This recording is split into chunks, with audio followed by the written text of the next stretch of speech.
So again, how is it that we can empower one another? Whether we're faithful Catholics, whether we're unfaithful Muslims, or whether we're very conservative Jews, whatever the case may be, how is it that we can help one another look inside and pay attention to what we hear from the depths of our being?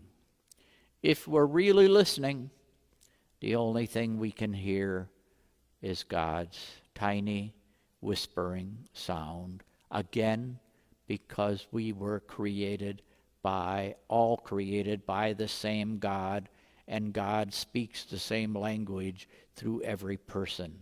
And when we celebrate the Feast of Pentecost, and we're talking about everybody understanding what those people were, the people that had experienced the Holy Spirit in a new way, they were speaking the language of love.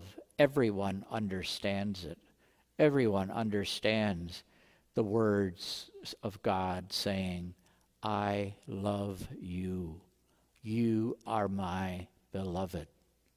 And how is it then that we, who say we believe in that all-loving God, can empower one another to help each other listen to that interior voice?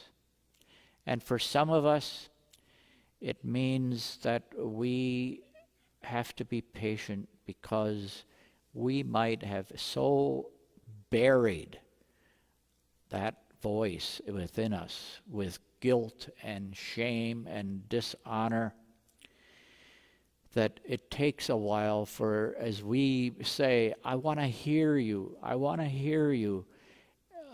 That's all the Spirit needs. And the Spirit will, whether it's instantaneously or in some amount of time, break away all that stuff we have buried the voice of the Spirit in, or under, or whatever the case, with, by. And that, again, like Cyrus, we can listen and say, wait a minute. If I'm going to be an effective king, I need to work for the freedom of people, not the enslavement of people. So, okay, you folks, please, you're free to go back to your homeland. Please go back and worship the way you want to worship and are convinced you should. And I'll support you, because obviously your homeland, your holy city, has been destroyed. I will do what I can to help you rebuild. And again, rebuilding. How we can rebuild connections within the church, that we're unified and not divided. That our country, that we make connections with each other regardless of what our history may be.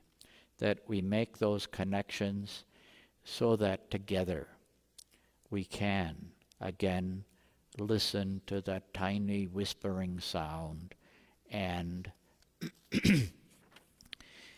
and work together for the building of God's kingdom here on earth.